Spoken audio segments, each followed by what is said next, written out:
Assalamualaikum warahmatullahi wabarakatuh. Salam kader Madrasah Mualimin Muhammadiyah Yogyakarta. Semoga keadaan santri-santri semua kelas 2G dan H selalu dalam keadaan sehat walafiat, selalu mendapat perlindungan dari Allah Subhanahu wa taala.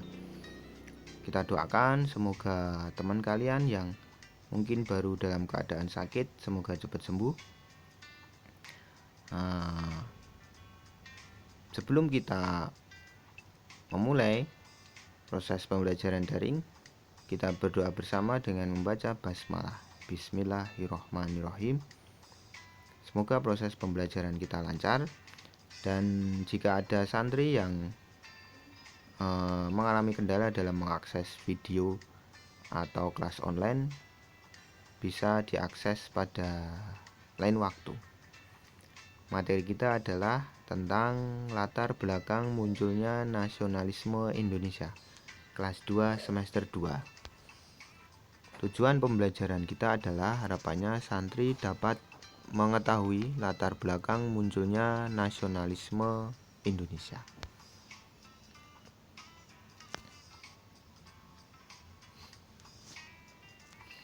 Ya, poin-poin kita pada latar belakang munculnya nasionalisme Indonesia itu nanti kita akan membahas hal-hal yang menjadi faktor eksternal pendorong pergerakan nasional di Indonesia.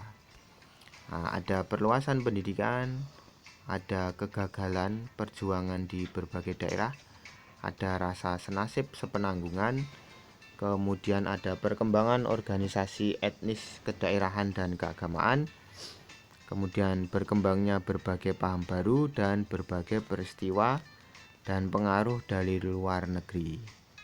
Nah, pembahasan kita poinnya kita akan membahas 3 dulu. 3 yang lain akan kita bahas pada pertemuan yang akan datang. Kita akan terlebih dahulu membahas tentang perluasan pendidikan. Nah, ini menjadi faktor yang melatar belakangi terjadinya pergerakan nasional di Indonesia. Nah, ada faktor perluasan pendidikan. Nah, pemerintah Hindia Belanda itu menerapkan kebijakan politik etis pada tahun 1901 yang terdiri yaitu programnya adalah irigasi, kemudian transmigrasi dan edukasi. Nah, 3 kebijakan itu kemudian malah akhirnya menjadi titik dari pergerakan munculnya nasionalisme. Nah, ini sebetulnya tujuannya itu adalah memperbaiki kondisi masyarakat yang semakin terpuruk. Tapi pelaksanaannya kebijakan politik etis itu tetap berpihak pada penjajah. Ada penyelewengan seperti irigasi hanya untuk kepentingan perkebunan Belanda, kemudian transmigrasi hanya untuk mengirim orang-orang Jawa ke luar Jawa yang dijadikan buruh perkebunan dengan upah murah. Nah, pendidikan hanya sampai tingkat rendah yang tujuannya untuk memenuhi pegawai rendahan. Pendidikan tinggi hanya untuk orang Belanda dan anak-anak pejabat waktu itu. Nah, ada segi positifnya yang dirasakan bangsa Indonesia adalah pendidikan. Nah, yaitu semakin banyak orang Indonesia yang berpendidikan, modern, kemudian mempelopori gerakan pendidikan, sosial, politik. Nah, pengaruh ini yang kemudian melahirkan para tokoh pemimpin pergerakan nasional Indonesia. Nah, pendidikan adalah investasi masa depan. Nah, ini adalah jargon kalau santri atau anak-anak itu masuk ke Universitas Negeri Yogyakarta.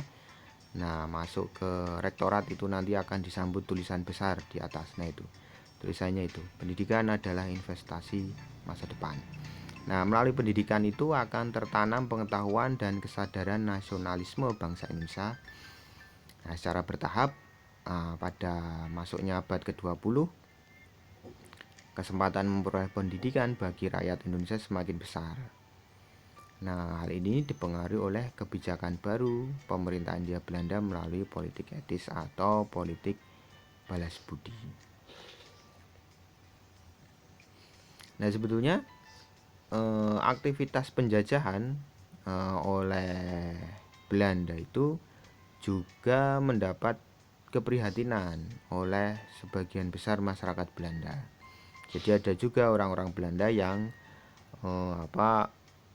sangat menolak adanya aktivitas-aktivitas penjajahan atau politik kolonial liberal waktu itu.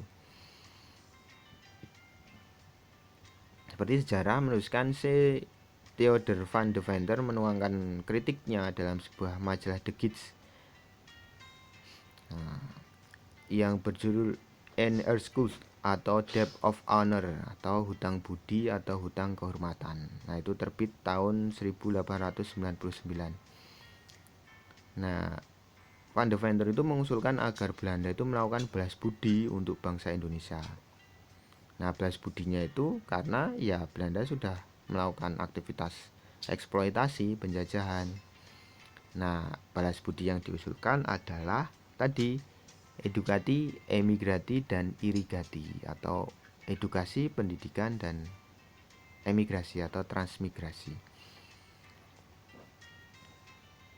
Nah, dari kebijakan politik etis ini kemudian memungkinkan berdirinya sekolah-sekolah di berbagai daerah di Indonesia.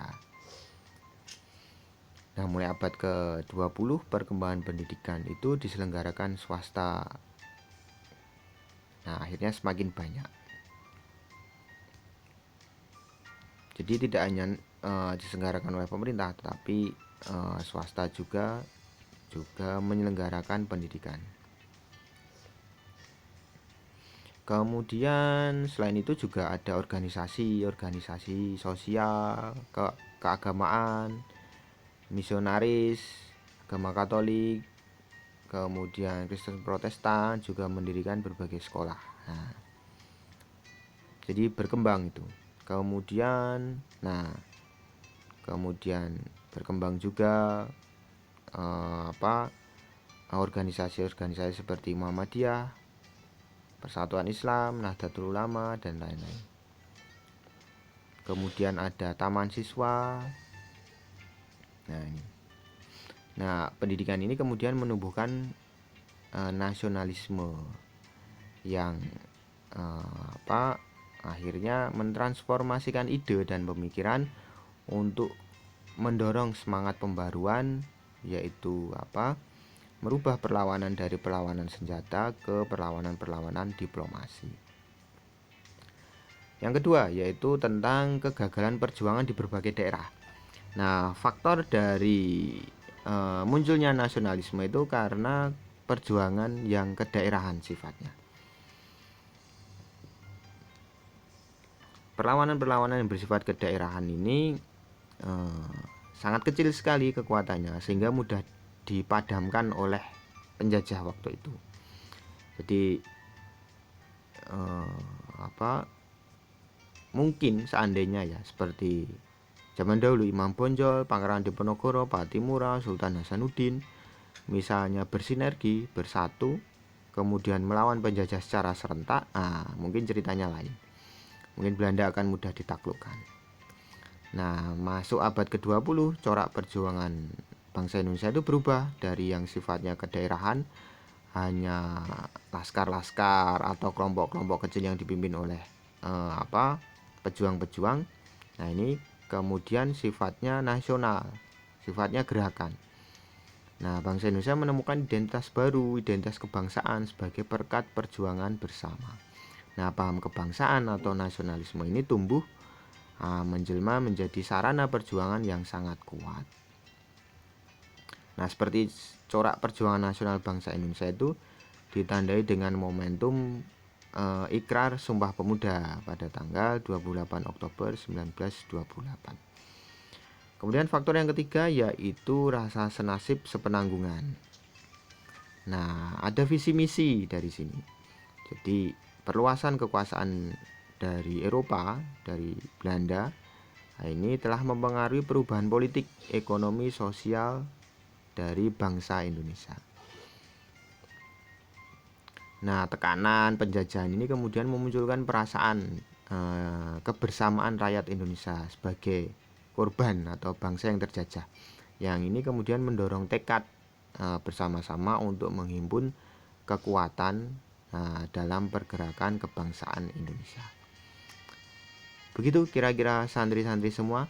Materi ketiga yang lain yaitu perkembangan organisasi, etnis, kedaerahan, dan keagamaan, berkembangnya berbagai paham baru, berbagai peristiwa dan pengaruh dari luar negeri akan kita bahas pada pertemuan yang akan datang. Informasi ada ulangan harian yang keempat yang insya Allah akan dilaksanakan pada hari Selasa tanggal 6 April 2021. Materinya adalah perlawanan terhadap kolonialisme dan imperialisme. Khususnya adalah nanti santri-santri bisa membaca lebih detail tentang perlawanan terhadap persekutuan dagang dan perlawanan terhadap pemerintahan Hindia Belanda. Begitu kira-kira materi yang sangat singkat ini, semoga bermanfaat. Santri-santri semua bisa lebih membaca lagi dengan detail pada buku paket yang sudah ada, kemudian membaca juga materi atau ringkasan yang sudah saya kirimkan, atau membaca literatur lain dari internet. Tetap menjaga protokol kesehatan, tetap sehat, tetap semangat dalam proses pembelajaran daring. Insya Allah tahun ajaran baru tahun 21-22 kita akan bertemu dan kita akan berjumpa bersama di madrasah. Wabillahi taufik wal hidayah. Assalamualaikum warahmatullahi wabarakatuh.